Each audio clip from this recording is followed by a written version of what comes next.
Welcome, welcome, y'all. People are rolling in. Welcome to 7 by 7 March. I'm seeing some familiar faces, and we put in the chat a most unsurprising question you've seen many times in the past year. So unoriginal is Sean here in Chapel Hill, North Carolina. Where are you joining us from? That is in the chat. Find that, because that's a way you can communicate with tellers or anybody else while the tellers are doing their thing, because you will be muted. So we've got Malia Franklin, I hope that's right, in Oakland. Welcome. Johanne is in her living room, one of our storytellers in Montreal. VJ, how you doing? VJ's in Oakland. I think I saw VJ tell a story recently, like won a slam or something. Hi, Christine, also in living room in Montreal. I'm imagining you might know Joanne. I see my friend Rebecca here. Hi, Rebecca. Hi, Tim in Vancouver. Mark, one of our storytellers, yes, is in his Littleton, Massachusetts dining room. Tracy's in Queens, where I was born. That's not really of interest to anybody here, but it is nonetheless something dear to my heart. We are going to get this show moving along and going probably in around 5 to 7 minutes. I'm going to let some people come in who are kind of rolling in a little bit late. Now is the time to get settled in. And if perhaps you are not familiar with Zoom, you are in the minority probably, but that's fine. Take a few moments, get familiar with it, see if you can find the chat function, because that is the way you can communicate this evening until our Q&A after the storytellers. Some of them will be able to hang out, we talk, and we just shoot the you-know-what. The other thing you can do, you have a little control over how you view this. Top right, at least on a laptop, desktop, it's a little different on a phone. You can see view, and if you toggle that, and I rarely use the word toggle, I'm not even sure if I said it the right way. You can hit that and you'll see gallery or speakers. So that's a thing you can play with. It doesn't affect anybody but what you see and your experience. Please keep yourself muted. It is not personal. I want to hear you, but we're going to wait until after all 7 storytellers are done. And then we will unmute and talk and chat, and you can ask questions or perhaps even share a story yourself. What just happened? Did somebody just Zoom bomb this? We have not been Zoom bombed yet. And I want to also ask you, everybody who's here, this is a tricky question. I remember about a year ago when I decided to start a group. It's like, let me start a group around story because I love story, and maybe it'll be a place where people can connect. And at that time, the pandemic had just started. And I remember asking everybody in the first event we had, which was probably the first week of April, how are you feeling? And that's what I want to ask you. Now, can you do it in one word? Or maybe 2, not a sentence, not a story. I'd love to know, because it's 11 months later and we're still kicking it and we're still trying and we're not out of it. And yeah, share if you would. No pressure. Nobody's going to know if you don't share. We have pensive and glum, 2 words I rarely use. I don't know why I keep thinking about the words I use. I've used the word toggle. Slow. Hi, Rebecca. Hey, Soul Stories Live, looking forward to being on your show. We will have a chance for people to unmute and plug, tellers or not, to plug your stuff, because we got to promote and help storytellers and the producers. And by the way, this is actually our first 7 by 7 in which we asked the audience to contribute financially, to pay a little bit. And we're going to split that among the storytellers. And I'm glad for those of you that decided to do that. I appreciate it. Tellers worked hard at their stories, and I think that's only fair. So I appreciate it. And you're in for a good show. We've got hopeful and balanced and a roller coaster ride. Mary Jo, hey, hi Andrew is hopeful. Neshama is excited. So the 2 questions in the chat, I know the chat rolls up and you probably can't even see it. Is 1, where are you? Yes, you can say living room or bathroom or kitchen, but also maybe like what state or city or even country. And the other thing I asked is, how you feeling? Just checking in. How you feeling? How you feeling? We're letting a few people in. We're going to get going in about 3 minutes, just so you know. So if you are rolling into the bathroom or pouring yourself a bourbon, or a nice whiskey, yeah, a nice whiskey. Yeah, I appreciate that. Our first storyteller, we're going to start in a couple of minutes. So really what you're hearing me doing right now is just shooting shit. And yeah, but I want to thank you again. Now we have a couple things I want to share with you before I introduce our first storyteller. All of the stuff 7x7, we have other events all under the banner of Grit or Grit True Stories That Matter. We've got a curated show like this one. We've got 99-second story slams. A lot of fun. We have one next Sunday. I'll be plugging that a little later on. We've got an open mic called the Mental Health Happy-ish Hour. You're welcome to come to that and tell a story or just listen. And then we also have something called Flash, which is, and most of those are on Sundays. And that's sort of an improv and story fun thing to get your story muscles flexed. And most of that for now is housed under the Facebook group called Grit. So I'm going to put that, I think many of you know this because you found the event there, but I'm going to put that in the chat. So if you want to sort of stay abreast of what's going on for now, that is the best way. So I'm going to put that in there. And I am pretty sure that everybody here was kind enough. Hang on, let me just see if I can figure this out. Here we go. Everybody was kind enough to contribute. I'm going to put in the chat another way if you want to help out. Maybe you found the link some other way, which is okay. You know, I'm not the police here. Or you're so inspired that you're like, you know what, these storytellers deserve even more. So no pressure. I'm just putting it in there. I'll remind you a couple of times. And that's that. Before I introduce our first storyteller, where are you? If you've not put that in or you just joined us, where are you joining us this evening? And I can't figure out that, so I will wait. Where are you joining us and how are you feeling? That's what I'm asking.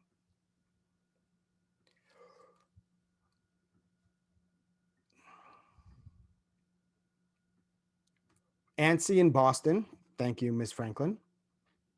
Or Ms. And yes, Jeremy, I do have a podcast. Thank you. You know, Jeremy and some people who know me, I'm awful at promoting stuff. I have two podcasts. One is Grit by the same name. Some people here have been on that podcast. So check it out. Grit True Stories That Matter. I've learned it's really hard to get people to listen to the damn podcast. It's just a hard thing. There's literally probably 42+ million podcasts in the world. I have another one that I don't talk a lot about in these circles, but I'm very proud of. It's called Suicide Noted. And I talk with suicide attempt survivors. And there've actually been a few people in the storytelling community that have joined me on there. So that's something that you feel like you might want to join me on if it applies to you, or just maybe you want to hear those kinds of stories.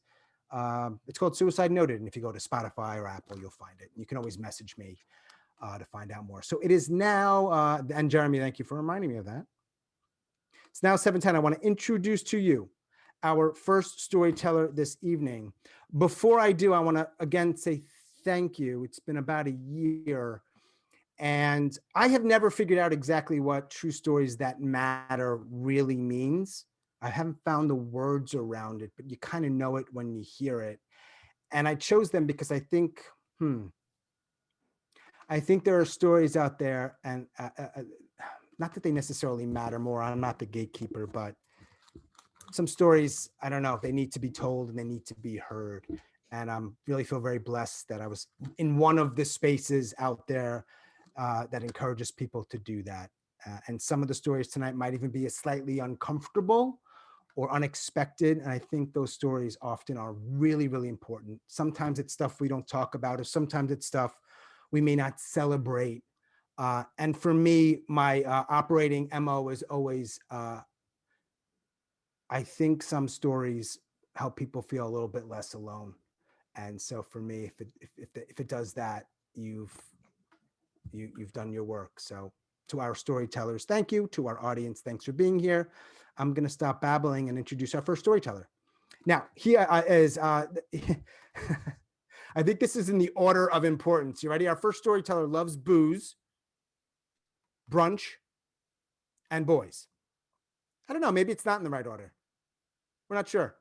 He's a Boston-based storyteller who has competed in the 99-second Grand Slam, which, by the way, one of our story slams is coming up on Sunday. We'll get to that another time. He is also the co-producer of Now Listen Here, a Boston-based storytelling organization. Please welcome Zach Stewart. Zach, unmute yourself. I'll spotlight you and break a leg. Thanks, ma'am. Thanks so much. Yeah. So I go through the revolving doors, past the concierge, up the 11 floors to Steve's apartment. Steve is this adorable resident, and he talks in this deadpan style where I can never tell if he's joking or not. He says that it's part of his charm. We had a FaceTime date a couple days before, and I was so awkward and I thought it went so horrible that he'd never want to meet me. But here I am in his spacious one bedroom that overlooks all of downtown Boston, and we're eating Chinese food while we're watching a reality television show. I'm having a hard time making conversation with Steve. I mean, his eyes are so bright and his skin is so clear, I find it intimidating. But I'm finding a way to be myself. Not too much myself. I'm balancing between first date me with real me, where I'm enough me, but just like not too much of me. And when I get stressed, I remember that he was the one who messaged me.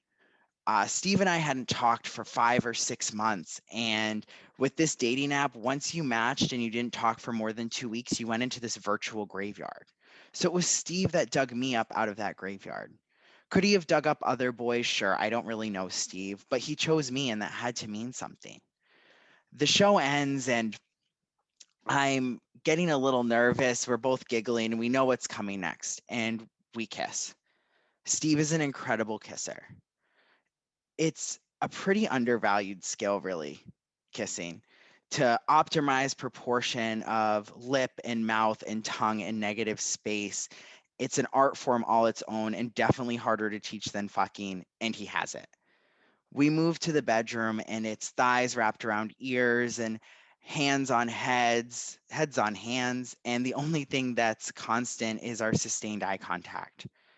Steve bites my neck, and I feel like I'm 6 months in the future with him, where where we're having our weekly takeout night, and we are celebrating my birthday in the park by his apartment, and I can tell when he's joking with the twinkle in his eye. But as we finish, I'm back in the present, but we're still kissing. And when I go to leave, we're still kissing. And I'm 2 steps out his apartment door when I realize that my wallet is missing. So I go back and I knock on the door and I take off my shoes and I explain and I look through the apartment and I overthrow couch cushions and I'm looking under the bed trying to find my wallet. And after about 5 or 10 minutes, he asked me to go and look in my car. And I go down to my car and I see a paid parking slip. And I just know that if I paid for parking, I would not put my wallet back in my car. So I call him and go back up to his apartment. And we look again and I'm frantic. And he goes, I wish you looked in your car as thoroughly as you look through my apartment. And I apologize because I'm not trying to seem needy or desperate or like a psycho, but like in this capitalist society, like I need my wallet. So I'm not trying to make it a big deal, but I hope he understands the underlying urgency. He forgives me and he says he really just doesn't want me to think that he stole my wallet.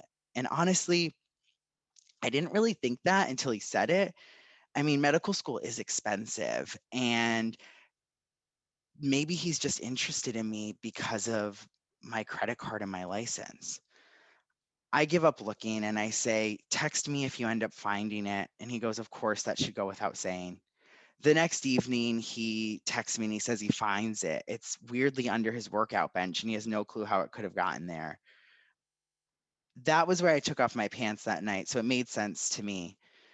I told him, "Don't worry about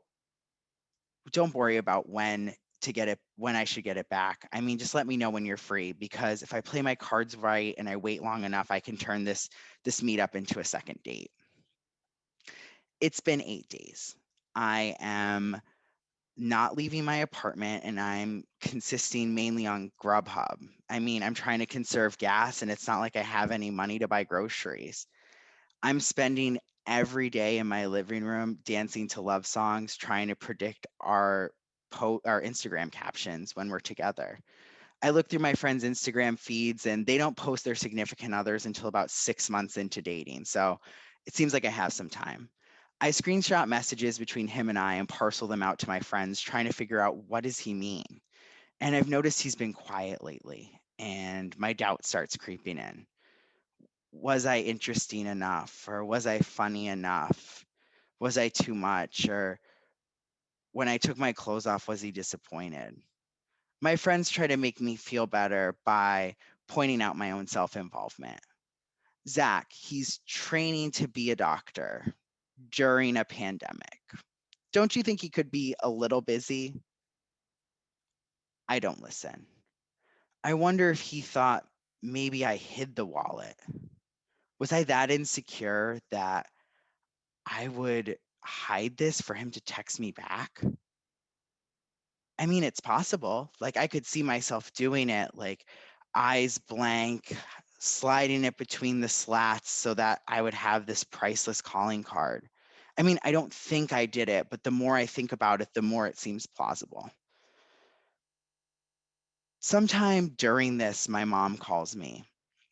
She's talking to me about a coworker she's mad at or a dog she wants to adopt, but honestly, I'm not paying attention. I am thinking about how her and my dad met. It was the 80s and they were in the Navy together. My mom's voluminous hair pushing her from 4'11 to 5'2 or 5'3.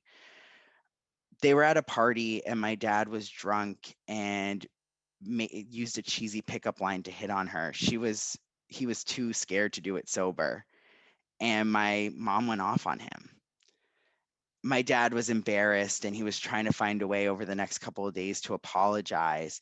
And some of the Hispanic guys on the ship said, you should apologize in Spanish because that's her native language. When he went up to her, he said, chupe mis cuevos. She did not take kindly to him saying, suck my balls, but that's what he was told to say. um, but after some explanation and some apology, they ended up going on their first date together. It was a bullfight in Spain, and the rest is history. My mom hangs up on me because she can tell I'm daydreaming and not paying attention. That Saturday, I go to pick up my wallet in the lobby. I already know it's a bad sign because we're meeting in the lobby. I ask him how he's been doing, and Steve says, good, lazy, and gives me a two-finger salute as he heads back to the elevator. I say, see you around under my breath, knowing that if that happens, it's purely incidental. This part's usually hard, but I know that there will be a guy who will make it clear that he likes me, that I won't have to spend time deciphering text messages with my friends. Someone where I can create a bond that's more resilient than a simple misunderstanding. Something like what my parents had. So I walk past the concierge and through the revolving doors, and I have everything that I need: phone, wallet, and that key. Thank you. Thanks, Zach.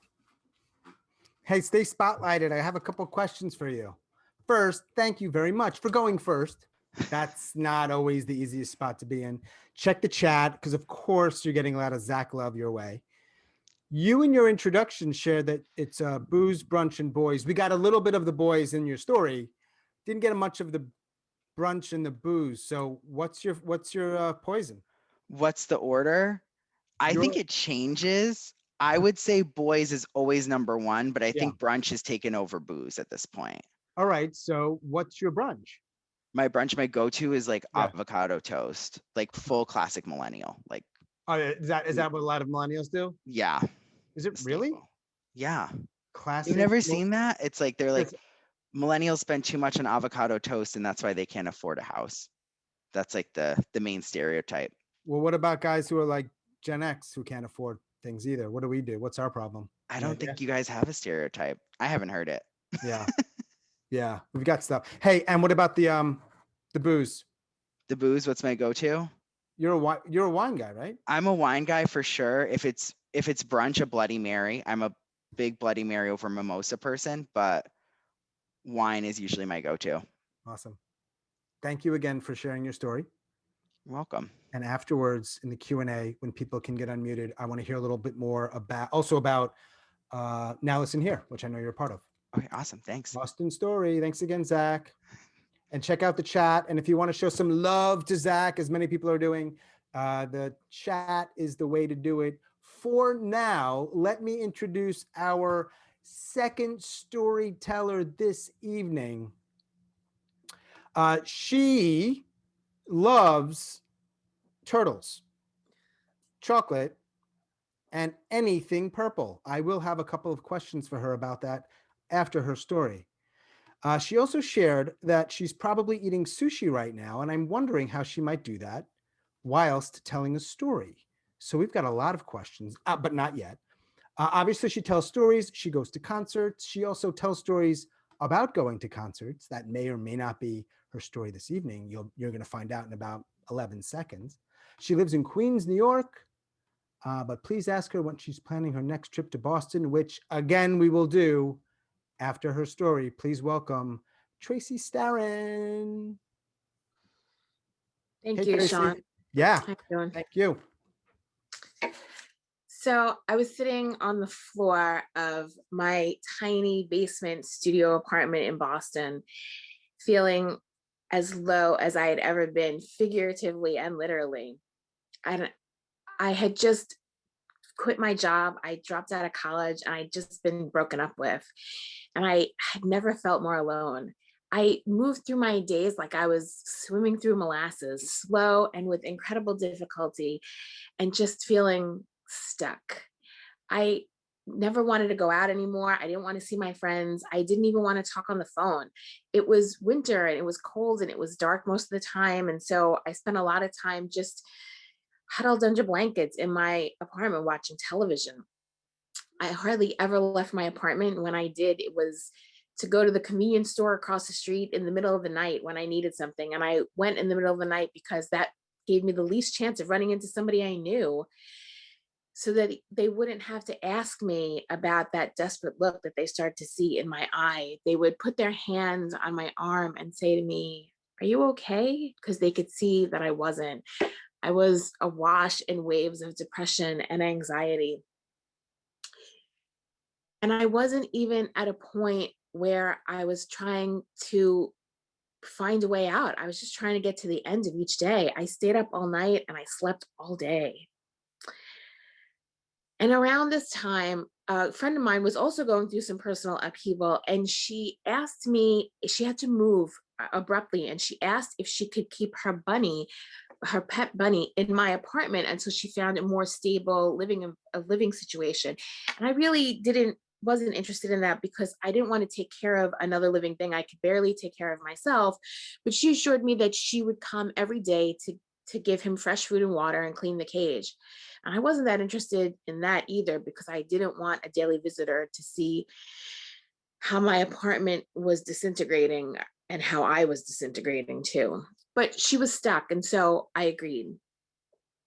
And for the first few days, in the beginning, she did come every day to take care of him. And she did it with as little fuss as possible. And so I was able to ignore her mostly and ignore the bunny, even though every time I walked past his cage, he would look at me with big, needy eyes that I refused to meet. But then after a little while, she started to miss days, and she would call me and say, "Do me a favor, just throw a handful of food in there and give him fresh water until I can get there." And I would do that, and the bunny would thrust his nose through the bars of the cage looking for some kind of attention. And I would continue to ignore him because the desperation that he seemed to be feeling made me uncomfortable, because it was starting to mirror my desperation and my loneliness. And then her visits started to get less frequent.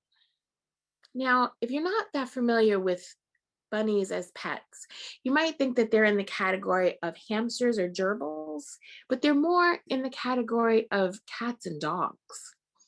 They learn and respond to their name. They form deep bonds with their people. They have to be let out every day for exercise.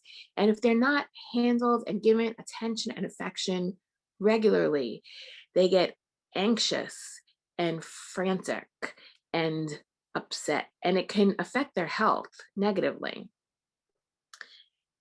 And the bunny's cage started to get really dirty. And when I would walk past, he would throw himself up against the bars and gnaw on them to make as much noise as possible. And I continued trying to ignore him because I couldn't face the desperate situation he was living in. His physical condition seemed to worsen as the environment in his cage seemed to worsen, which was exactly the situation I was in. As my depression seemed to worsen, my apartment seemed to be falling apart around me. And then after a little while, the bunny stopped making noise. He would just look at me with big hollow eyes, and he kind of got thin and dirty, and he looked really sad and alone.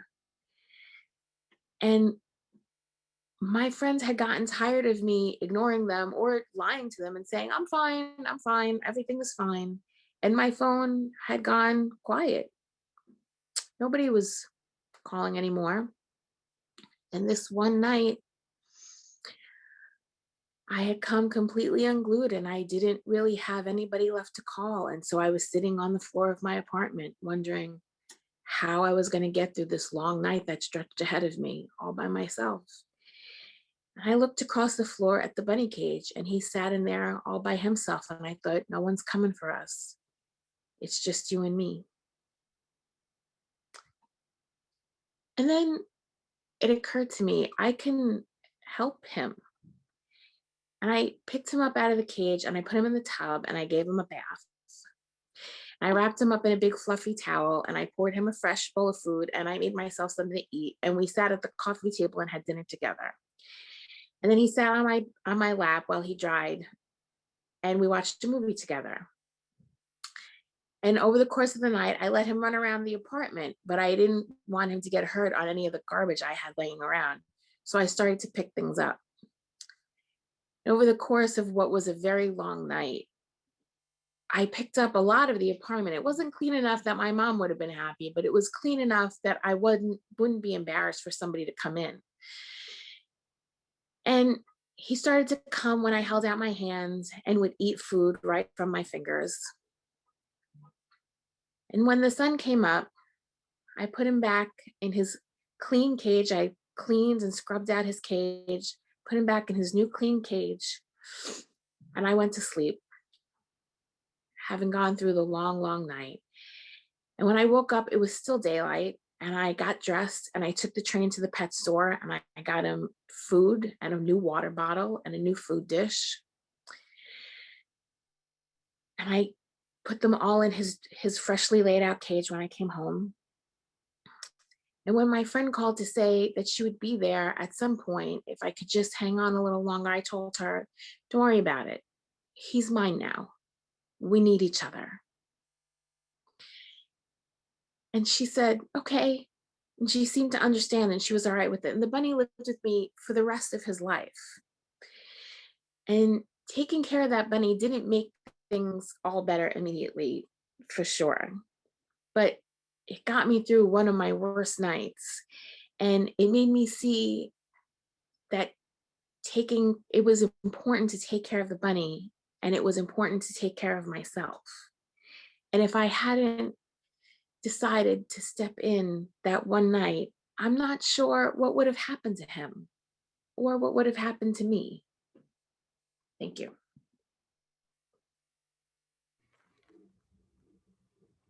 Thank you, Tracey. In Queens. Yes.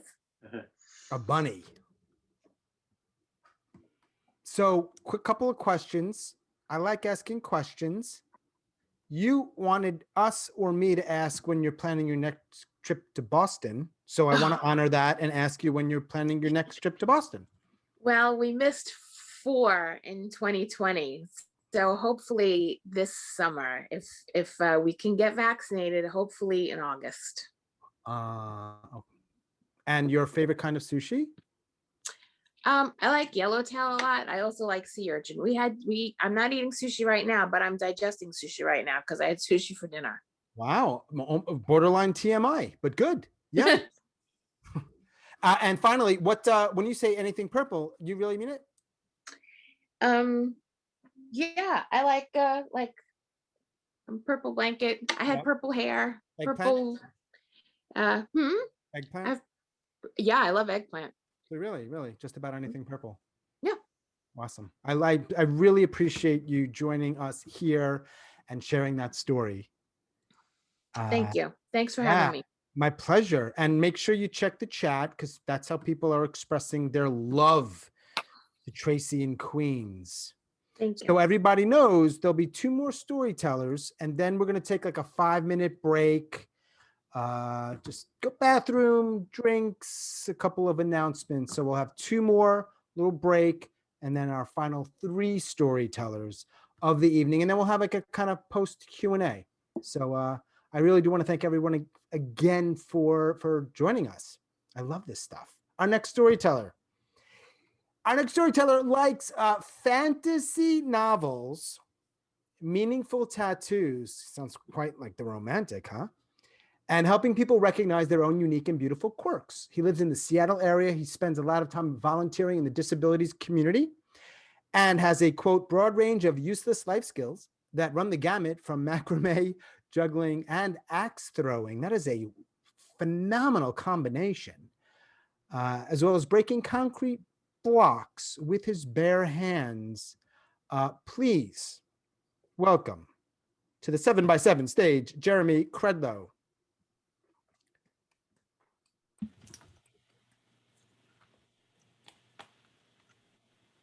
It was the spring of 1992, and I was riding on a school bus through some of the most beautiful countryside I'd ever seen. I was in the Appalachian Mountains, and they were covered with rich, verdant green trees, and an early morning fog had settled down into the valleys, creating what looked like lakes of clouds.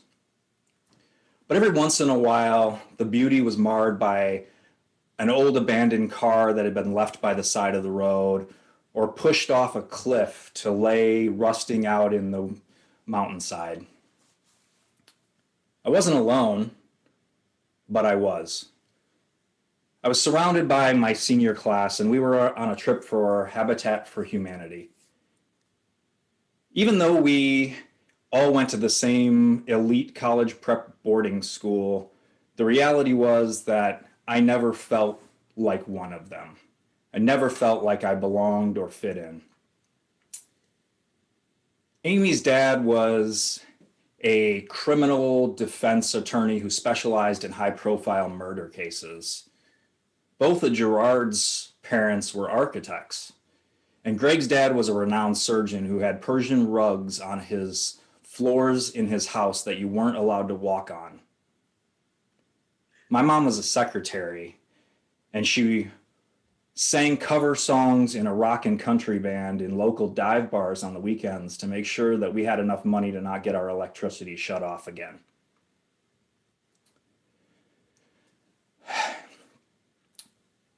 If it wasn't for my scholarship and my summer job working for the maintenance department at the school, I never would have been able to afford the tuition. And as it was, Greg's father had to donate the money that let me come on this trip in the first place, or I would have never been able to go. Even so, the ride down from LaPorte, Indiana to Hazard, Kentucky had been full of high fives and joyous celebration. We laughed together and talked about all the things that we were going to do. But it seemed like we weren't really on the same page. Most of the rest of my class were talking to the locals about culture and what it was like to grow up in Appalachia and to really bond with the family that we were going to help down there. Like we were headed down to some weird human petting zoo. I had no interest whatsoever in interacting with the locals. I figured the more time that I spent talking with them, the less time I spent working. And the less time I spent working, the less help they were going to get. I thought I knew what poverty was because I'd grown up eating the government cheese and walking down to the local corner store to buy groceries with little green food stamp coupon books. But when we got to the family's house that we were going to work on, even I was surprised. The rest of the class looked like they were closer to appalled than surprised. The woman we were working with was a widow whose husband had died in a mining accident. She had 5 kids, and all 6 of them lived in a 4-room, rundown house with no running water. The neighbors down the road let them share the outhouse with them free of charge. There was no garbage service, and it looked like the family had been throwing their trash out in the front yard for generations. The kids had a favorite game they liked to play where they would take their broken down big wheels and race them as far as they could up a mound of old garbage bags, rusty box springs, and moldy furniture, and jump off right before they got to the top so their big wheels would shoot out over the ridge and plunge down the side of the mountain below. One of the boys was 6 years old, and he'd been chewing tobacco since he was 3 because his older brother taught him. I never saw him without dip in his bottom lip.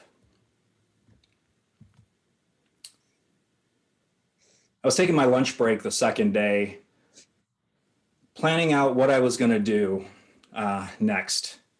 I decided to build an outhouse for the family in their backyard, and I was doing most of the work myself because I was about the only one on the trip who knew how to do anything with a tool except hold the stupid end of a tape measure.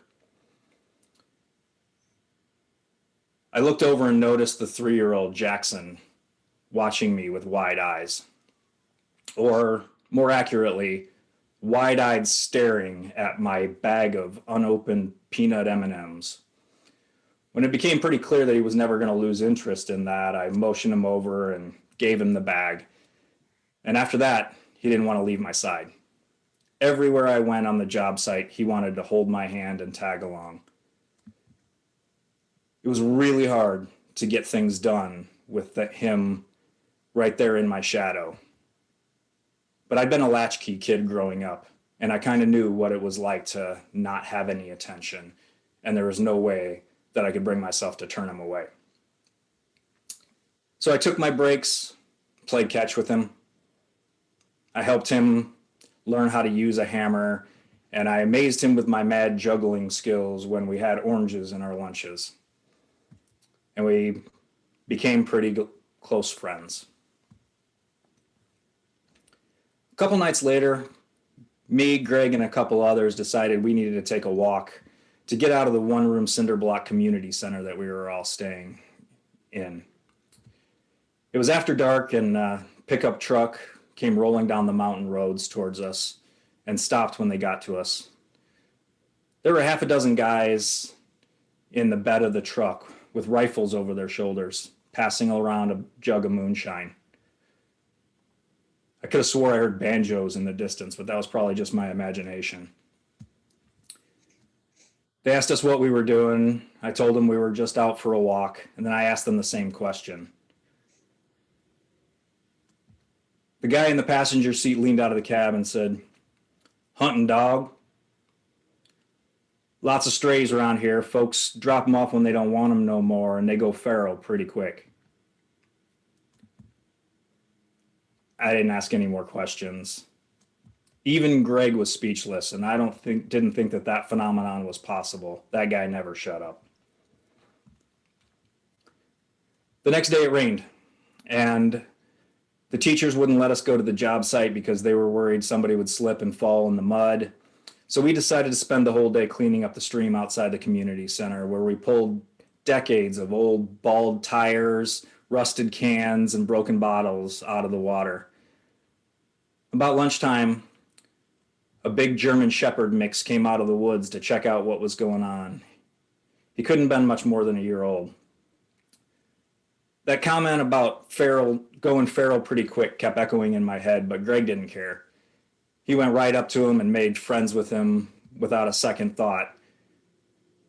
We gave him a bath in the stream and fed him from our lunches, and that dog followed us around like a new mascot, even sleeping in the community center with us.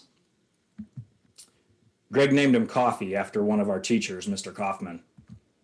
I wasn't really in love with the name, but it could have been worse.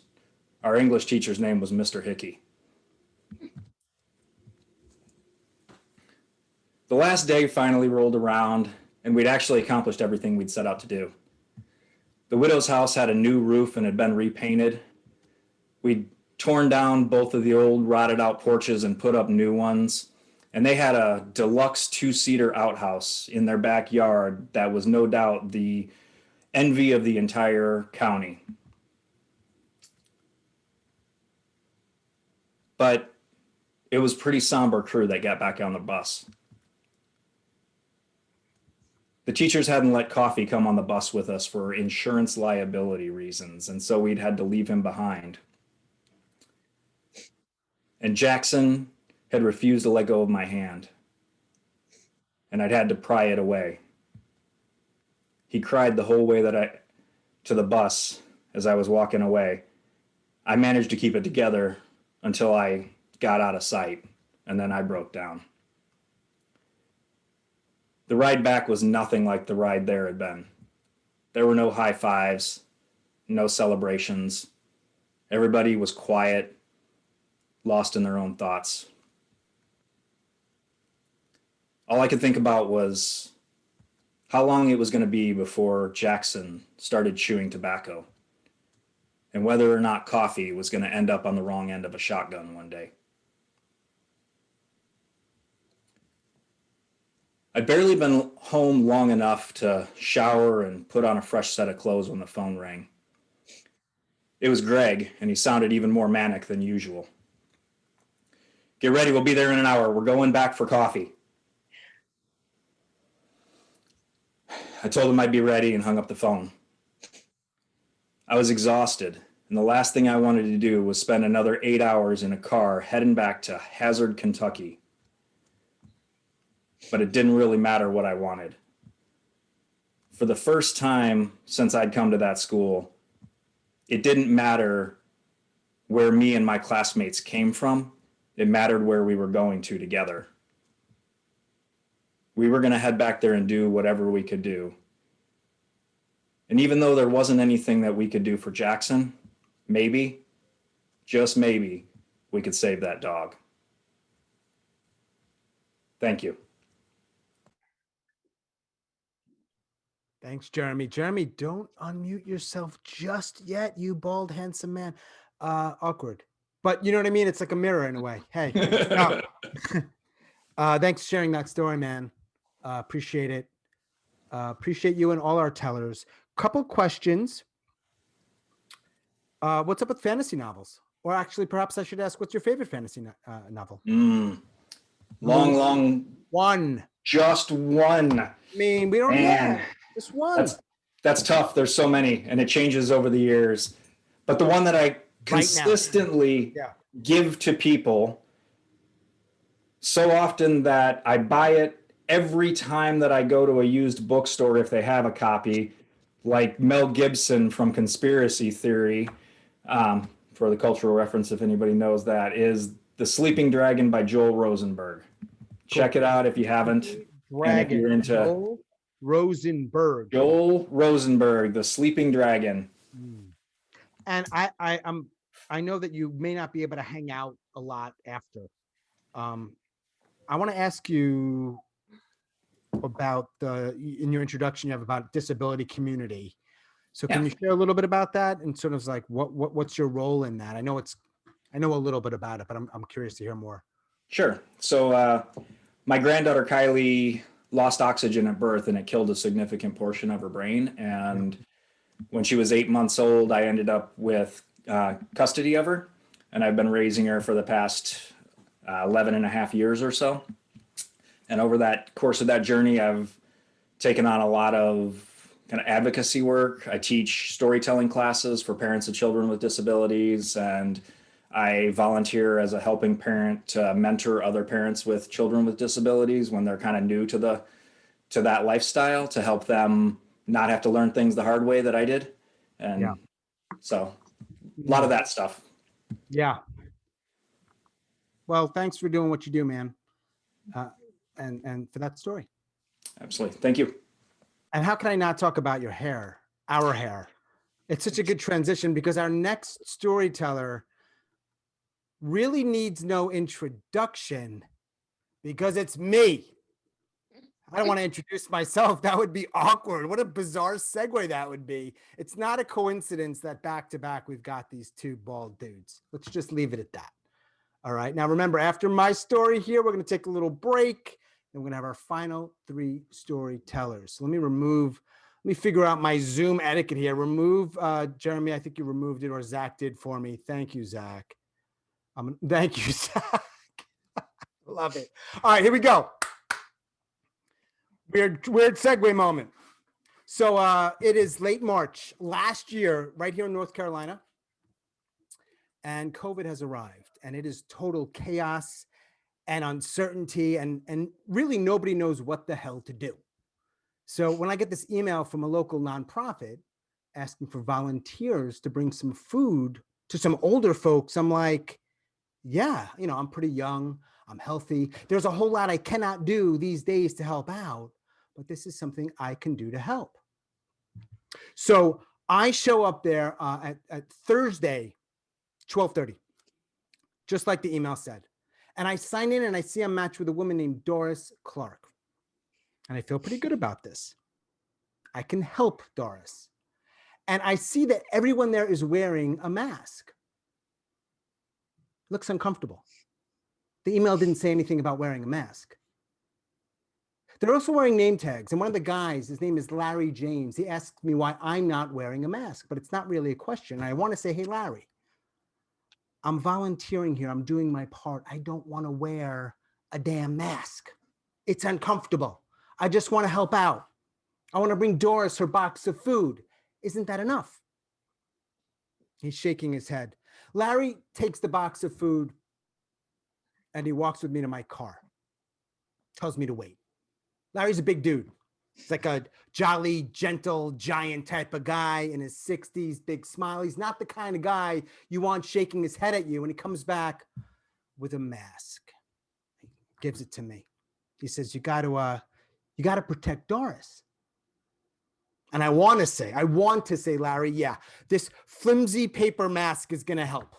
No. Larry, what's going to help is me bringing Doris some food so she can eat, so she doesn't die from not eating food. So can we just get on with this, please? He puts the box of food in my trunk, but he goes on. He says, you got to also protect your kids.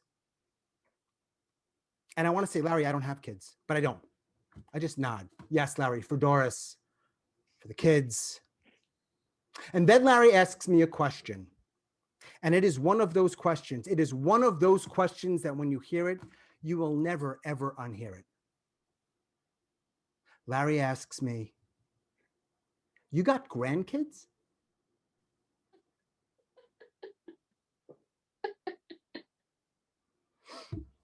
Now, Larry's still talking. Everything is in sort of slow motion. It's like I just got popped in the head with a left hook. I'm underwater. I think he's talking about one of his grandkids. I'm not sure. I can't talk. I just nod. Okay, I promise. I leave. I take the box of food to Doris's home. Doris is lovely. She welcomes me in. She's got pictures everywhere of her family, her kids, their kids, big happy family. She thanks me, and I do feel really good about this. But this whole time, on my drive to Doris's home and the drive from Doris's place back to my home, and now that I'm home, I'm thinking of only one thing. I'm thinking of only one word. That word, by the way, is not kids. No. It's grandkids. I can't stop thinking about it. And I know a few things. I know we're all getting older. I know everybody's getting older. And I know people will tell me it's better than the alternative. I also know there are people my age who have grandkids. It is certainly possible that I could have a grandchild. I have friends who may not be that far away. And I also get that some people would absolutely love that. Like you're a grandfather, a grandmother with a big happy family with beautiful grandchildren. I imagine both Doris and Larry have that. They look like they do. They do. They have grandkids. They've talked about them. They should have grandkids. But here's the thing. I'm not that guy. Things didn't work out that way for me. And that's okay. It really is. I never thought much about having that kind of family, you know, a big family. But if I'm not the guy who has a family of his own with all those beautiful grandchildren, then I do not want to look like that guy. I leave my house for a second time that day. I go to Walgreens and I park my car and I'm looking in my rear view mirror because I am trying to see me how other people see me, especially Larry. I want to imagine what is Larry seeing? And I know what I see and what they see isn't an exact match, but I also know that Larry, he's got lines on his face, man. The dude looks like he should have grandkids. And I am not that guy. Now, there's a lot of people in Walgreens or around Walgreens that they're not wearing a mask. This is March.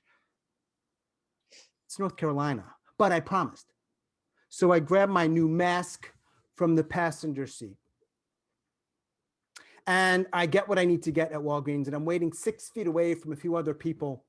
Everybody's wearing a mask in the store, and I'm looking around, there's a couple people, and I'm looking, does he have grandkids? I wonder, does she have grandkids? It's kind of hard to tell with the mask on. It's my turn, and the woman behind the counter, she could probably be my daughter. She's ringing up my items, and she asks me for my ID. I say, what, excuse me?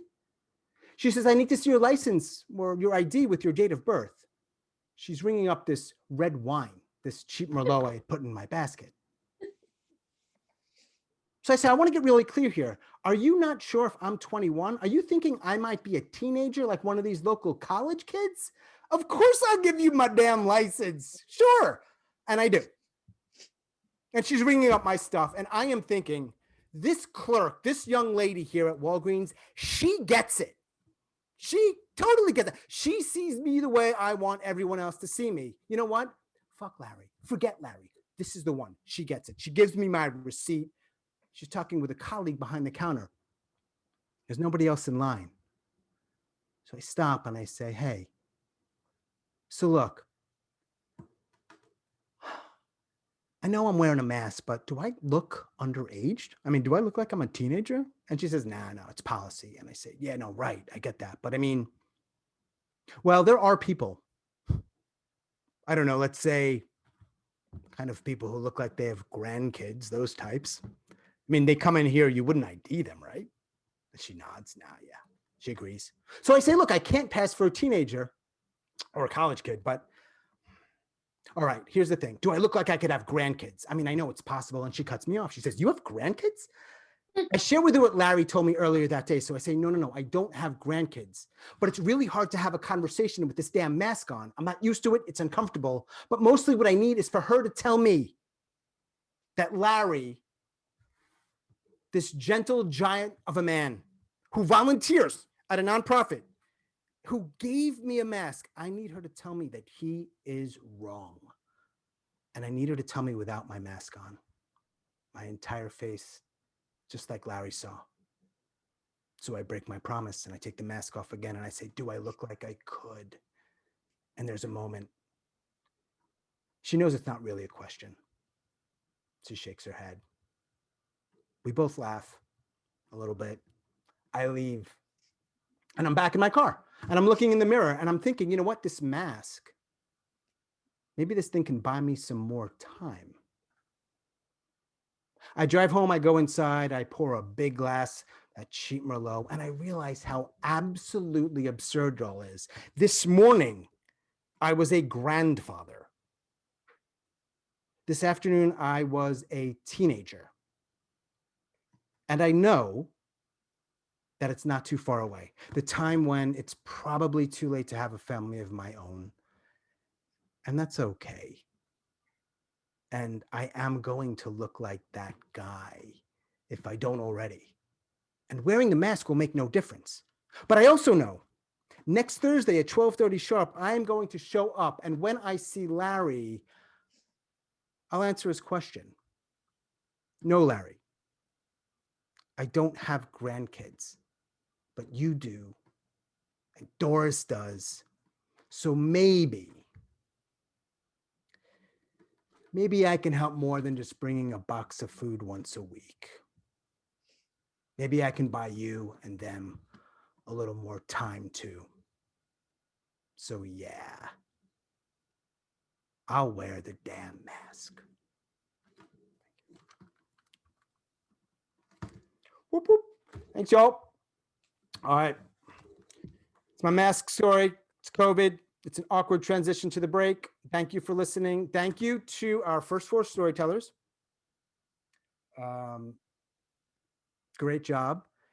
I'm going to probably be talking a little bit, but stuff I will repeat. So if you need to use the bathroom or get a drink or go outside and smoke a cigarette, do that. You're not going to miss anything major. All I'm going to do is plug a little bit. Really. Are you really? So I'm going to take a drink of my really cheap IPA beer first, because that, you have a story, you want to drink a beer. For our storytellers that are not able, don't mean to call you out. If you can't stay and you have anything you want to share with the audience about anything you're doing in the storytelling community, or perhaps even other stuff that you think we might want to know, please unmute yourself and let us know. The stage is yours. I'll give you a little couple moments to think about that and share with us. Thank you all for your chats, your messages in the chat. I appreciate your comments. The other thing, and if you guys want to unmute yourself and just cut me off, it's fine. Like I said, we have events every Sunday. So for example, next Sunday is a 99-second story slam. A lot of fun, as a lot of people here have been involved in it. So whether you're a teller or an audience member, a lot of fun. It's almost like a revolution, really, is what it is. We're creating a 99-second revolution. Like I said earlier in the introduction, we've got the mental health happy-ish hour and something called Story Flash. I also have, I think 1 or maybe 2 students that were in one of my beginners class I see here this evening. So, hey, and we've got a class. This Tuesday is a showcase. So we have 6 students who went through 4 weeks, and on Tuesday, they're sharing their stories. So totally free. So if you want to come and support them, that's Tuesday night. Let me know. I'll shoot you the link. And we have the following Tuesday another class that I'm teaching. Basically a beginner's class, and it'll be a lot of fun. It's 4 weeks, 8 hours, and we just get gritty. So yeah. Anyone else want to storytellers or let's keep it to the storytellers for now. Do you have any, Zach, Tracy, Jeremy, anything that you're involved in that you want to share? Because we got about 2 or 3 more minutes before we come back and roll into our 5th storyteller. Yeah, so Now Listen Here, the group that I am a co-producer of, is doing a brunch storytelling show on a Saturday or Sunday, March 21st at 11 a.m. The theme is absolutely fabulous, stories of indulgence, extravagance, and glamour. And it's an open mic, so if you have a story, you're more than willing to come and put your name in the hat. Tell a story about something absolutely fabulous, and I'll put the link to the Facebook event in the chat. Awesome. Thanks, Zach. Anyone else? We're going to give it another couple minutes. So I assume people can hear me, even if they maybe are doing other stuff. I don't want to overwhelm people with all these different things that are going on, but I do hope you can support our storytellers and their other ventures. And again, after all of our tellers tell, we're going to open it up, and it'll be sort of a loose Q&A. You can hang out. You can let us know about some of the things that you might be involved in, particularly around the world of story. Ask any questions you have. Some of our storytellers are going to stick around, so perhaps you have a question, maybe about the story, maybe about the process of crafting or telling a story. And if you are new or newish to this world and you have an interest in learning more, there's a few different things you can do. Reach out. Some of the tellers here have classes. I have a class. And there's, even if there's something you want to get involved in and try stuff without taking a class, there's stuff out there. And I would encourage you because it's fun. It's fun, you know? And we all have stories. We all have stories. So many stories. And some of the best stories aren't always the biggest things, right? Sometimes they are, right? Sometimes this big thing happened and you want to talk about it and make it a story. Great. But sometimes they're like little moments. Sometimes those are the most, yeah. All right, Zach, thanks for putting that in. Now listen here up in Boston. All right, let us roll on. Let us move on. Our fifth storyteller this evening. I do hope she's with us. I know she's here, but I'll make sure that she's here. Our fifth storyteller this evening, she lives in Northern California, and she loves her bed, her book. Yes, I will be asking her about that. Walking while listening to podcasts, and finally, wait for it, chewing bones. I'm just going to leave it there. Yeah, I just said that. Please welcome to the 7x7 stage, the lovely Neshama Franklin. So there I was. It was right at eye level, this big Western metal belt buckle. And below the belt buckle were these long legs in blue jeans. And above the belt buckle, there was a leather fringed jacket. And on his head was a leather cowboy hat. This was my boss. He was the superintendent principal of a tiny rural school district, and I was the school secretary. And at that point, all he had to do was kind of cock his head and give me a kind of a crooked smile. And I said, yes. So this was not a Me Too situation. This was a possible us, because this was the mid-70s and almost anything went. You think the 60s were nuts. The mid-70s, at least where we lived, was kind of wide open. Now, I had been married for 12 years and I had been faithful, except for some interesting experiments during those wild 60s that were consensual. But here was something new. And 12 years is a long time. And even though my husband and I, we had a complicated but loving relationship, ooh, who knows what would happen? So this is actually what happened. We were in this trailer, which was the new district office, because the old district office was in an old farmhouse that had gotten, it was falling down. So in this tiny trailer, there was not very much room. So we were in pretty close proximity. And that became kind of, we got to know each other over maybe a couple of months. And then there were those crazy board meetings. This was a time of emotion, and people who had strong feelings would knock over tables at those board meetings. And then after the board meetings, we'd all repair to the local bar. There was only one bar, and we would basically drink ourselves under the table. So this was the climate. This was the soil in which a burgeoning affair could sprout. And so this is how it started. Everybody would leave the school, and then we would draw the curtains on the trailer windows, and it was on the main road, so anyone who was paying attention would notice kind of like a red flag. And then we'd haul out our tall cans of beer, one each, and we'd drink our beer, and we'd start to canoodle. And it was incredibly exciting for such modest activity. However, we were grown-ups, and we needed to take it further. And where did we take it? Into the woods, because our little village was surrounded by parkland. So we would park our cars at the trailhead next to each other, and everybody knows everybody's car. And then I would pick up this picnic basket with a blanket inside, and we would walk down a trail and then off a trail and find a trysting place. And that's what happened. And oh man, the freshness of this erotic experience with someone new really was extraordinary. And I was very excited. Now, You may wonder how I rationalize this because of conventional morality. This is the way I figured it out. I said, look at myself.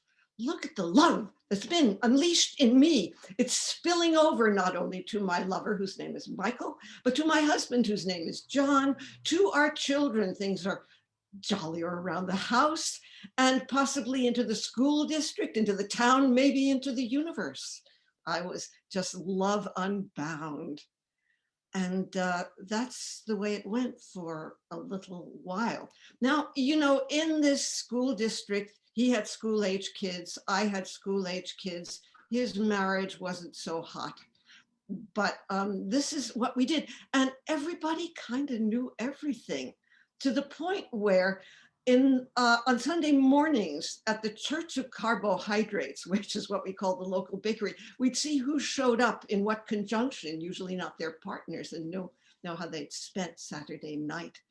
And then there was one incredible moment where we were traipsing past on our way to a trysting place, a class of plein air painters. And many of these painters were parents in the school. And we just gave them a little sly smile. There was a slight blush, I believe. And maybe some of them actually waved. Now, the school retreat to a hot spring. We shared a loft, and at the bottom of the ladder to our loft were his big cowboy boots and my smaller shoes. So everybody knew. And it wasn't an onus. Now, of course, you may wonder what my husband, John, thought of this. Well, he was a sensitive soul, and I know he loved me, but it was the zeitgeist, and what could he do but take off with the woman across the driveway who happened to be our tenant. She was a very sardonic, interesting woman. And so there we were, doing my thing and his doing his thing. And so you may wonder what our children thought of all this. I actually found out just this morning. My daughter said, somebody came up to me and said, do you know that your mother is having an affair with Michael and your father is having an affair with Mary? And she was absolutely blindsided by it. I mean, kids don't live in that same sphere that adults do. And she got very anxious. She thought we were going to get a divorce. Well, there were certainly whispered conversations and, you know, yes, a certain amount of domestic mounting tension. But it didn't explode. It never exploded because we were pretty restrained. But here's what happened. Inside me and inside many women and maybe inside many people, it's really hard to keep your affections spread out across the universe. Mine intensified. I could not bifurcate my love anymore. I was tipping over into Michael's territory. I even said to him, if my husband weren't so fragile, I would leave him and go with you. And I'm very glad I didn't. You want to know how it ended? Well, my husband, John, he had an impeccable sense of timing. And at a certain point, he sat me down on a curb right outside that trailer, which happened to be a couple of blocks from my house. And he looked at me and he said, Neshama, you know, it has to end. And I knew what he was talking about. This affair had to be over. And just like that, it was like giving up an addiction. But I had to say that things kind of get a little stale no matter how exciting it is. You know, the same trips to the woods. I was ready to let it go. I was ready because there was tension despite the pleasure. And then it took an interesting twist because he did indeed leave his family. That marriage was broken and he needed a temporary place to stay. And so we invited him to stay in one of our outbuildings that we called Consolation Cottage. And while he was living there, he and my husband, they became very good friends.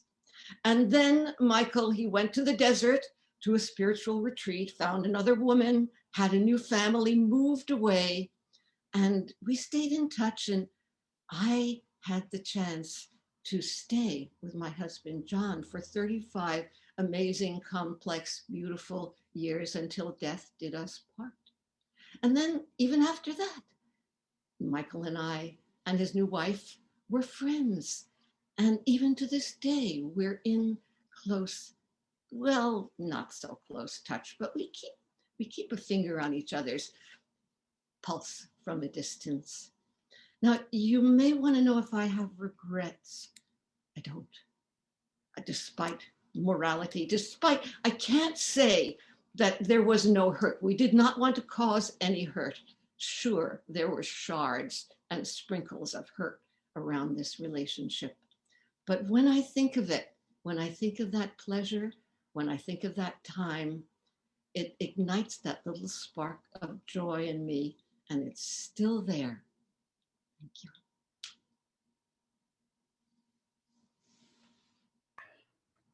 In some circles, we might say boom after that. We just might. We might just say boom. Neshama, great. Thank you so much.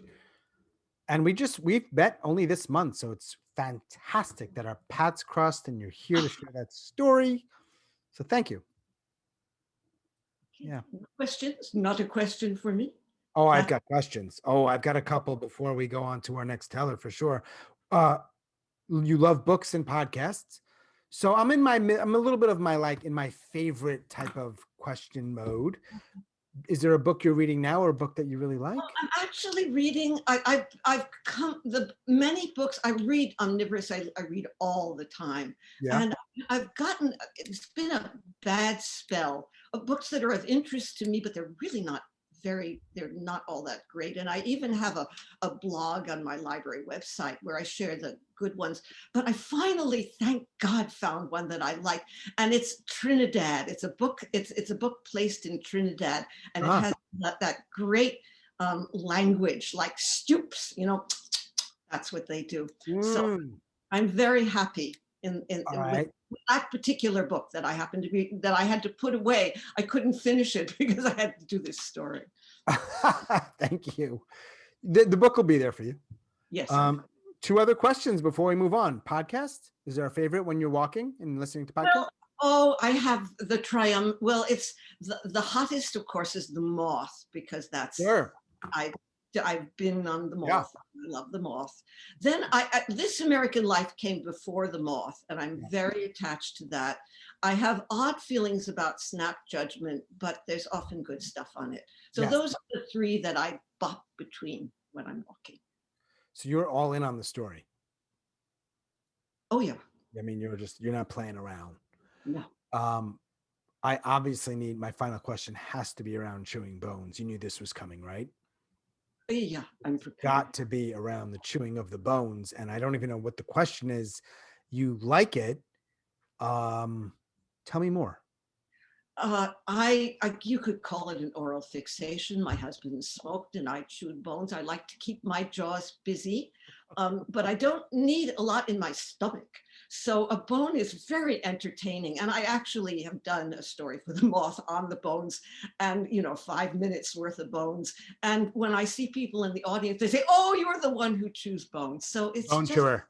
Bone chewer. It's a weird, great joy, and I'm glad I live alone. My husband would lie on one side of the bed, and he would look at his smoke going up, and he could therefore kind of ignore this on the other side. But we coexisted for many years. Neshama in Northern California, thank you once again. Great job. All right, let me introduce our 6th of 7 storytellers this evening. It is called 7 by 7. And then I hope you can hang out for the Q&A after. Our next storyteller is frequently kidded by his wife. I'm not sure if she's here with us, for not remembering any of his dreams except one that may be part of the story we hear this evening. I don't know. I do know, but I'm not going to tell you. He lives in the Boston suburbs. Dessert is his favorite meal of the day. He works from home, so the pandemic has not changed his life that much. As much as many other people's. And he was, quote, fortunate to have survived his youthful exuberance that gave him something to talk about. Let me unspotlight. Yep, there's Mark. And let me welcome to the 7 by 7 stage, Mark Modrall. Mark, the stage is yours, sir. Great, Thank you. thanks. So I rented a car at the San Jose airport and drove straight to Monterey, to the hospital, to the ICU. We were 9, 10 months into my mom's terminal decline. Everybody knew it but her. This was not the only drop everything, fly to California trip that year. But this one was different. My mom was on her way to see her doctor, and some asshole in a dump truck lost his brakes on a mountain grade and flattened her car. So now, on top of emphysema, she had a dozen broken bones, and her right forearm had been degloved. For those who aren't up on ER slang, degloving is when your skin and your muscles are just peeled back from your bones like a glove. And she was in a coma. I volunteered to stay with her overnight so that my brother and my sister could go get some rest. And I went in and I was thinking, I'm running out of time. Running out of time for a terms of endearment moment. You know, when someone's dying, everybody gets everything off their chest. They apologize, they forgive. To be honest, I thought I was owed. My parents split up when I was 12, going on 13. My dad took me aside specifically to say that he had been waiting for years for me to get old enough for him just to walk out. And my mom just lost it. Most evening for years, she just drank herself to sleep. And the nights before she passed out, occasionally there would be the tirades, drunken tirades, and the occasional smash fests where she just, anything that was at hand, we lost several sets of dishes that way. And I'd wait for her to pass out so I could sweep it up. And then there was the manic shit. That first Christmas, she insisted that we were all going to go skiing in Switzerland. But just when we got there, she flips out and just leaves us. I get sick. I spend the entire vacation in bed. My sister put up with it for about a year, and then she dropped out of school and ran away. That left me as the suicide watch, the scapegoat. My dad tried to stick me in a boarding school, but I was convinced that was just to break my mom in court. The next Christmas, my brother and sister, they said they weren't going to fall for that shit again. They refused to come home. So my mom and I went to Florida, and it rained the entire goddamn time. We just sat in the hotel room with my mom screaming, "Admit it, you hate me, just let me die already." It took 3 years for the divorce to be final. And my mom immediately moved to California. It was like as far away as she could get from my dad without requiring a passport. And I thought about staying in Illinois. I really did, because kids hate change, you know that. But my newly official stepmother took me aside and said, "You're such a mama's boy. I know you're going to go to California." And that was the last. I was like, there was no way I was going to be living with that bitch. So I moved to California. I didn't know anybody. I didn't have any friends. And for years, we had the monthly tirade with my mom screaming at me about being an inhuman monster, just like your father.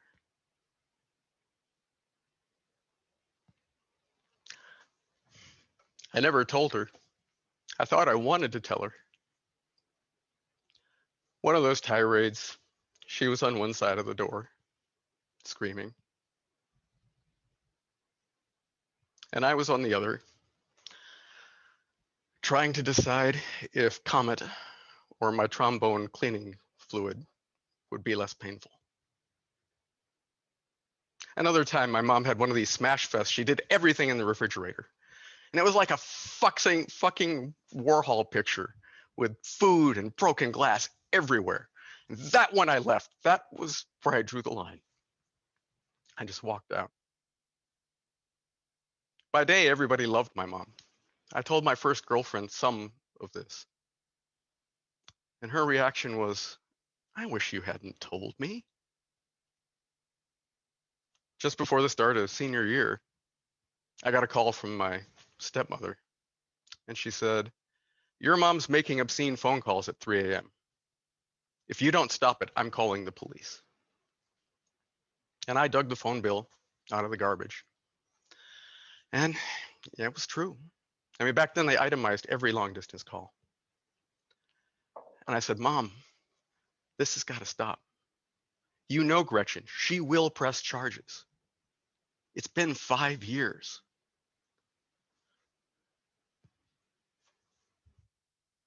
In the tirade that followed, the word traitor got used a lot, and monster. And it ended with, get the hell out and never come back. After high school, I moved to Anchorage, college in New Hampshire. None of that was an accident. So yeah, I felt I was owed a goddamn terms of endearment moment. My brother spelled me the next morning, and I drove out to the house. And I spent the whole day mending her fences. I sistered the sections that had fallen in, took the back gate down, and completely rebuilt it because it was a mess. And we never had that talk. 2 a.m., dark, hospital room. Nothing but the whoosh of the respirator. It hit me. Terms of endearment is a lie. If she woke up, she had bigger problems. And besides, people rarely agree on who did what to who anyway. In the dark of that hospital room, that's when I learned that forgiveness, real forgiveness, that's something you have to swallow. Thank you.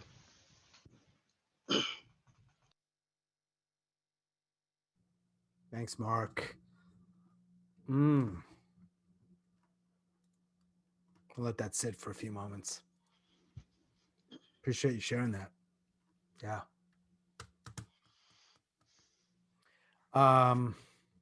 Thanks again. And not related to your story, if I may ask, what's the one dream? It's like I have a whole movie in my head. It's the one dream I'm beginning to end. I remember the whole damn thing. Oh. And it was in a crazy summer when I was out doing these outward bound kind of trips thing. And it was like we were almost dying like every other day. Yeah. And I had this, one night sleeping on the ground in a tent, I had this really weird dream where I died. And I went up to heaven, and it's like I became a greeter at Walmart. That was my orientation. That was my job. I had to stand by the escalator and greet people as they came into heaven. And it was the whole thing. I spent a couple of weeks being a greeter and going into God's office and talking to him. He looked like a combination of John Belushi and Danny DeVito, but bald. Yes. And like I said, I woke up the next morning and it's like, I have no idea what the hell to make of this. Wow. That's the one you remember. Yeah. The whole thing. Wow. All right. Before we move on to our final teller, you said dessert is your favorite meal of the day. Is there a particular dessert that is your favorite dessert? Well, it's kind of funny. My birthday was just a couple of days ago. Happy belated. And thank you. And the two things I always ask for on my birthday are either tiramisu or carrot cake. Tiramisu. Yeah, or carrot cake. You don't get enough of either. Yeah. And I told my wife not to bother, just go to the grocery store, buy one, and they didn't have one. So my wife made me a tiramisu cake. So that's what I've had lately the whole weekend. My wife is surprised because she doesn't think it's going to last the night. And Mark, it may not. Yeah. I got to find me a wife is what I'm hearing. Got to find myself a wife. She makes a mean tiramisu cake. I mean, not your wife. I'm just saying a wife. Okay. Thanks again, man. Appreciate it. Final storyteller this evening. Thanks everyone again for being here and joining us and supporting. Final storyteller likes coffee, cities, and is happiest ringside. Yeah, judging a boxing match. She's based in Montreal, Canada. She speaks English and French. She tells stories and other stuff. She's got a cool website. We'll talk about that another time. And perhaps most important, it is her birthday. Happy birthday to our final storyteller this evening, Johanne Pelletier. Johanne. Hello, everyone. Thank you so much, everyone. Thank you, Sean. I'm in New York City visiting my Auntie Kay, my mom's older sister. We're going to go to Times Square and 42nd Street. We're going to see a show and go shopping. While we're on the subway, Kay leans over to my ear and she tells me about pimps, prostitutes, and peep shows. She says, you're going to walk right by it on 42nd Street. You just keep your eyes looking straight forward, kid. It's my first trip to New York City. It's the early 1970s. I'm 10. My Auntie Kay was born in Canada, but she found love and a new life in New York City. She was beautiful, but the thing is, to my young eyes, she was this exotic blast of ultra outrageous femininity. She pushed the limits. Her outfits were so bold, alternating between 70s psychedelic caftans and the thinnest of pencil skirts. Her hair was impossibly big and perfect. She wore perfume and makeup and high heels all the time, even in New York. She was maximum girly. And all her friends told me she looked just like a New Yorker, like Elizabeth Taylor going to a Warhol show, but like every single day. Kay's kind of girly wasn't my thing, but she fascinated me. She was so bold and confident. On that first trip, she bought us matching multicolored caftan outfits that were belted with big round sunglasses. I think the project was to try to make me more girly, just like her, but it didn't work. I was 10. I hated the caftan. I wanted to wear sneakers and jeans, but I wore the caftan anyway because it was Kay, because it was New York. And on the subway, going from her home in Queens to the city in Manhattan, she shared with me her life lessons, her lessons about being a woman. She said, being a woman is complicated, kid. It takes a lot of hard work and there's a lot a girl ought to know. And so the New York subway, at least when the lights were on, became my classroom. Lesson 1. A young woman should always remove one accessory before leaving the house. Never be too matchy-matchy. She would point out with no subtlety on the subway who got it right and wrong. Lesson 2, young women must always be wary of men making time. This was an expression from her childhood. Making time meant unwanted attention from men. She said, you've got to learn to spot it and avoid it, kid, if you don't want it. And the third thing, it was more an observation than a lesson. She told me men watched women all the time. On the subway, when she saw it happening, she would touch her nose as a signal to me and then roll her eyes in the direction of the man and then the woman he was watching. She said it bothered her because men didn't watch her the way they had when she was younger. She said, as women get older, we get invisible. She said, it just happens. Past a certain age, the bastards don't see you. Nobody sees you. I didn't really understand this. I was 10. I said, ew, why would you want that kind of attention? And she said, in time, kid, in time. Well, in time, I got it.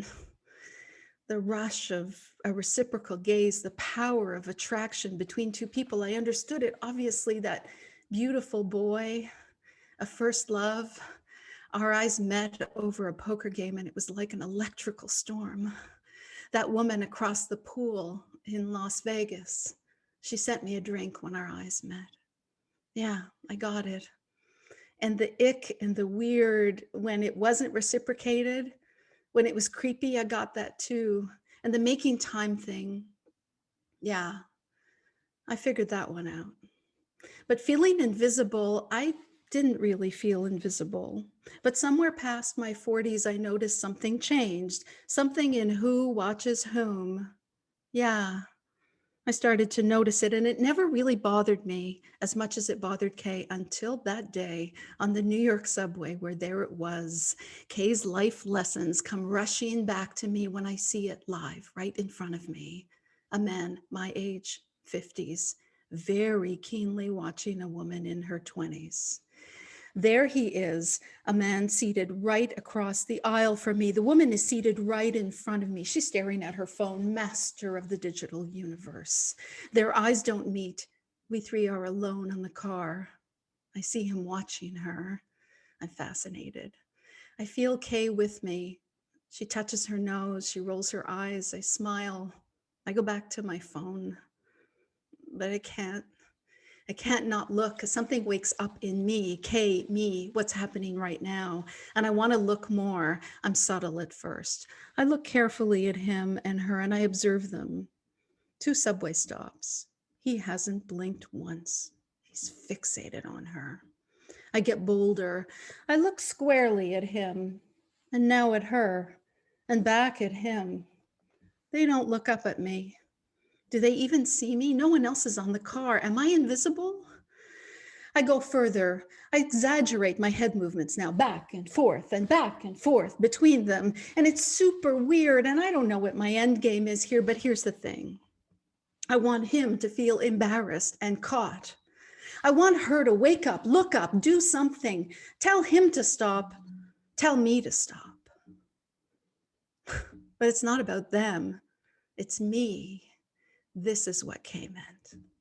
Being invisible. It's being witness to the thing that I was once the object of. He doesn't see me. He only sees her, and I don't want her attention. I don't want his, but right now I feel invisible. I look over at him and I feel a bit sorry for him. He's trapped in his male gaze. It's all he was taught to do. But no, actually, I don't feel sorry for him. I'm advocating for her, and I look over at her and she doesn't need my help. She's still staring at her phone, master of the digital universe. She's doing exactly what I did before. What I do now, I would just ignore it. And I stare at her even longer now. She's so beautiful, long-legged and blonde and perfect hair and makeup, the outfit. Kay would have said this was fantastic, by the way. And I'm staring at her so long, I stop short of objectifying her, and it's very uncomfortable. And I think I'm no better than he is. It's like the first time we've both seen 20. It's so beautiful. She suddenly gets up and she's going to get off the train, and I quickly turn to him and he looks at his newspaper. She's long gone. I leave my eyes on him longer, like thinking, I got you, buddy. I see you. I never got to maximum girly like Kay would have wanted. I found my own version of being a girl. Being a woman is still sometimes complicated. The life lessons stayed with me, and it's not about accessories or men making time with me anymore, but the invisible thing, she had something there. Because aging, it means seeing things differently, and it means being seen differently. I know that now, and I bet I'm going to know a lot more in time. But for now, I touch my nose. I get off at the next stop. Thank you.